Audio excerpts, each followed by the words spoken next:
কেতিয়াবা এনে লাগে যে ডিগ্ৰী শেষ কৰাৰ পিছত মোৰনো কি হ'ব, মই চৰকাৰী চাকৰি এটা পাম নে নাই।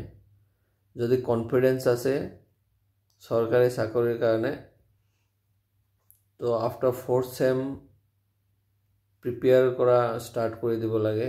যদি কনফিডেন্স নাই যে নাই মই চৰকাৰী চাকৰি কৰিব নোৱাৰোঁ বা সেনেকুৱা মোৰ পটেনচিয়েলিটি নাই, মই প্ৰাইভেট জব কৰিম, তো কোনটো সেগমেন্টত বা কোনটো সেক্টৰত বেছি interest,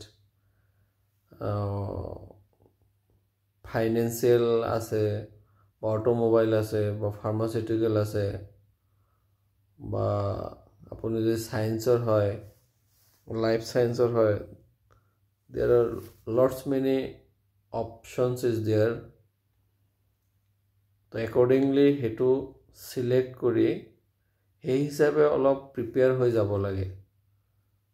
Then only after graduation বা মাস্টাৰ ডিগ্ৰী তো প্ৰিপেয়াৰ হৈ থাকিলে, আগৰ পৰা প্ৰিপেয়াৰ হৈ থাকিলে হেতু বস্তু ইজি হয়।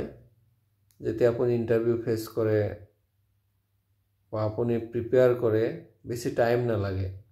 এনেকুৱা হয় যে যেতিয়া আপুনি 2-3 বাৰ ইন্টাৰভিউ ৰিজেক্ট হয় তেতিয়া আমাৰ সমাজত এটা প্ৰবলেম আছে যে মোৰতো আৰু নহব। সো এই যে নহব কনসেপ্টটো এটো বহুত ডেঞ্জাৰাস।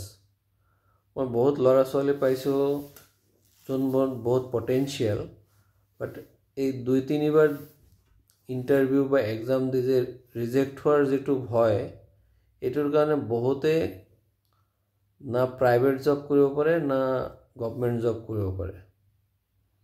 ৰিজেকশন আছে, ৰিজেকশন 100% আছে, বাট ট্ৰাই কৰি থাকিলে 100% সাকসেস হ'বই। আপুনি এটা গোল বনাই লওক যে এটো পজিশনত মই যাব লাগে আৰু এই পজিশনৰ কাৰণে আপুনি স্যাক্ৰিফাইস কৰিব লাগিব। স্যাক্ৰিফাইস নকৰিলে কেতিয়াও সেই গোলটো আপুনি এচিভ কৰিব নোৱাৰে। আৰু যিমান ডাঙৰ গোল ল'ব স্যাক্ৰিফাইসটো হিমানে ডাঙৰ হ'ব। এনেকুৱা নহয় যে আপুনি কোনোবা এটা সৰু চহৰত আছে, সদায় হেতু সৰু চহৰত থাকি আপুনি প্ৰাইভেট জব, বহুত ডাঙৰ প্ৰাইভেট জব কৰিব পাৰিব। এটো কেতিয়াও নহয়। আপুনি হেতু বস্তু স্যাক্ৰিফাইস কৰিব লাগিব যে সৰু চহৰখনৰ পৰা আহি আপুনি অলপ গুৱাহাটী নিচিনা জায়গাত থাকক।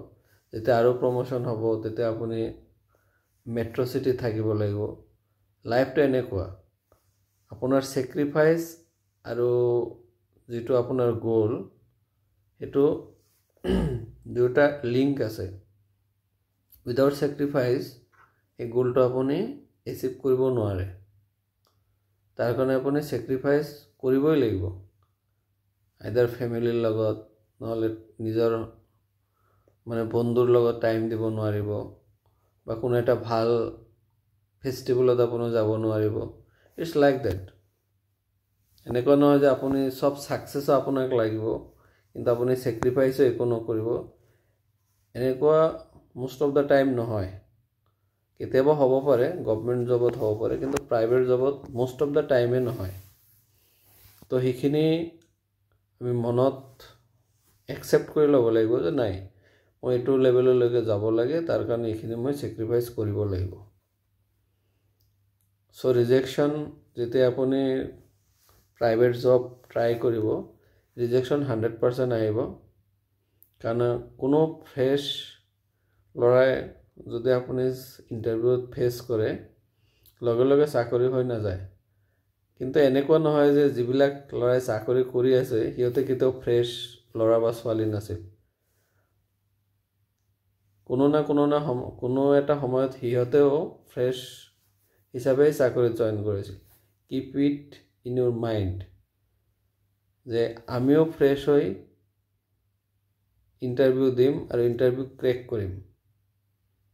আৰু এটো যে জিত যেতিয়ালৈকে থাকিব যে নাই আমি ইন্টাৰভিউ ক্ৰেক কৰিব পাৰিম, সবে জব কৰি আছে, আমিও জব কৰিব পাৰিম। প্ৰাইভেট জবত 3-4টা বস্তু বহুত ইম্পৰ্টেন্ট। এটা হল অনেষ্টি, এটা হল হাৰ্ড ওয়াৰ্ক, আৰু আপুনি কোম্পানীক কিমান